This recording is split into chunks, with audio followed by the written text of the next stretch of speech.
সামনে আমাদের নির্বাচন।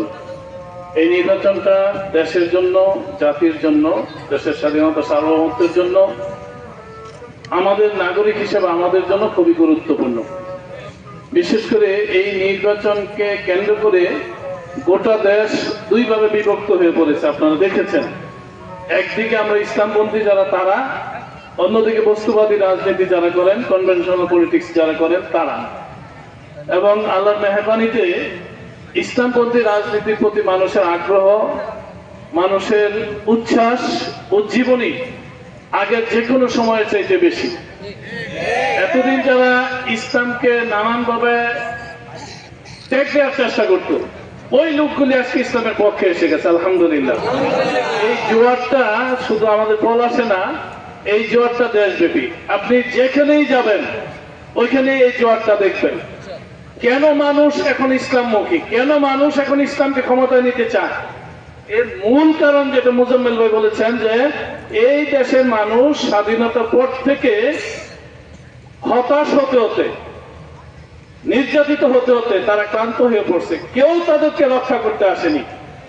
এই দেশের মানুষ দেখেছে রাজনীতিবিদরা কিভাবে তাদের উপর অত্যাচার করেছে, লুটপাট করেছে, চাঁদাবাজি করেছে, দখল করেছে, সব তারা করেছে। এর বিরুদ্ধে তারা 24-এর লড়াইয়ে জিতেছে, স্বাধীনতা অর্জন করেছে।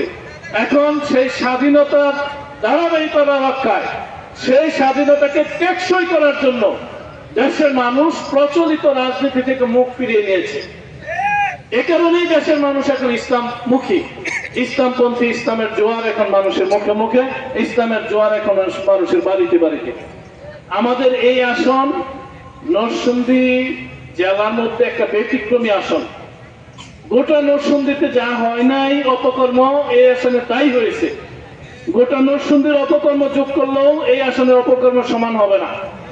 এই কারণে এই আসনের মানুষ আরো বেশি ক্ষুব্ধ, আরো বেশি বিক্ষুব্ধ। তারা আগামী দিনে এই রাজনীতি থেকে মুখ ফিরিয়ে নিয়েছে, নতুন রাজনীতি করতে চায়, স্বপ্নের রাজনীতি করতে চায়, তরুণদের রাজনীতি করতে চায়। জামাত ইসলামী ঘোষণা দিয়েছে, আমার সম্মানিত আমির ঘোষণা দিয়েছেন, এই দেশটাকে আমি তরুণ প্রজন্মের কাছে রেখে যেতে চাই। তরুণ প্রজন্মের কাছে এমন অবস্থায় রেখে যাব যে রেখে যাওয়ার পরে তরুণরা মনে করবে এমন একটি দেশের জন্য 24 আমরা লড়াই করেছি, রক্ত দিয়েছি, জীবন দিয়েছি, আমরা বন্ধুত্ব বরণ করেছি, এমন একটি দেশের জন্যই তারা সেদিন খুশি হবে ইনশাআল্লাহ। আপনারা জাতীয় সমাবেশে দেখেছেন আমিরে জামাত বলেছেন বাংলাদেশের সমস্যা কি? দুর্নীতি। এই দুর্নীতি কারা করে?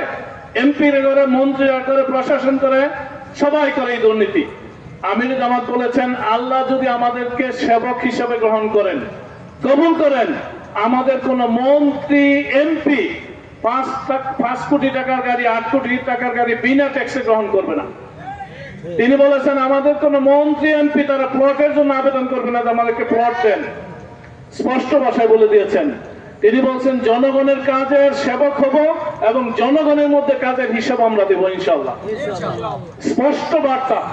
আগামী রাজনীতি কেমন হবে আমিরে জামাতের এই জাতীয় সমাবেশের ভাষণে আপনারা টের পাইছেন কিনা? ইনশাআল্লাহ সেই রাজনীতি আমরা করব ইনশাআল্লাহ। আমরা আমিরে জামাতের বক্তব্যের সাথে আমরা একমত পোষণ করছি। দুর্নীতির বিরুদ্ধে আমাদের লড়াই চলবে, অপকর্মের বিরুদ্ধে আমাদের লড়াই চলবে, চাঁদাবাজির বিরুদ্ধে আমাদের লড়াই চলবে, ফ্যাসিবাদের বিরুদ্ধে আমাদের লড়াই চলবে। এই লড়াই আমরা থামবো না ইনশাআল্লাহ। আপনারা সম্মানিত এলাকাবাসী হিসাবে আপনারা অনেক পরিশ্রম করতেছেন, আলহামদুলিল্লাহ। ইনশাআল্লাহ আমি মনে প্রাণে বিশ্বাস করি আপনাদের এই শ্রম, এই পরিশ্রম বৃথা যাবে না ইনশাআল্লাহ। আপনারা এই আসনে সফল হবেন, আপনাদের মুখে হাসি ফুটবে এবং আপনারাই অবশেষে ইনশাআল্লাহ বিজয়ী হয়ে ফিরবেন ইনশাআল্লাহ। সেই জন্য আমাদের বাকি সময়টুকু যেটুকু রয়েছে ওই সময়ের কাজটা আমরা যদি করতে পারি তাহলে আল্লাহ রাব্বুল আলামিন আমাদেরকে সাহায্য করবেন, সহযোগিতা করবেন। সেই প্রত্যাশা রেখে আপনাদের সুস্বাস্থ্য এবং কল্যাণ কামনা করে, আমাদের হিন্দু ভাইয়েরাও এখানে আছেন, তাদেরও সুস্বাস্থ্য এবং কল্যাণ কামনা করে আগামীর অধিকারের রাজনীতি, ন্যায় ইনসাফের রাজনীতি, আগামীর জাস্টিসের যে রাজনীতি জামাত ইসলামী শুরু করেছে, নতুন রাজনীতি, নতুন ধারার যে রাজনীতি শুরু করেছে, সেই রাজনীতির আমি আপনি একজন সৈনিক হব, একজন নেতা হব, এরপরে সেই রাজনীতিকে প্রাতিষ্ঠানিক রূপ দেব ইনশাআল্লাহ।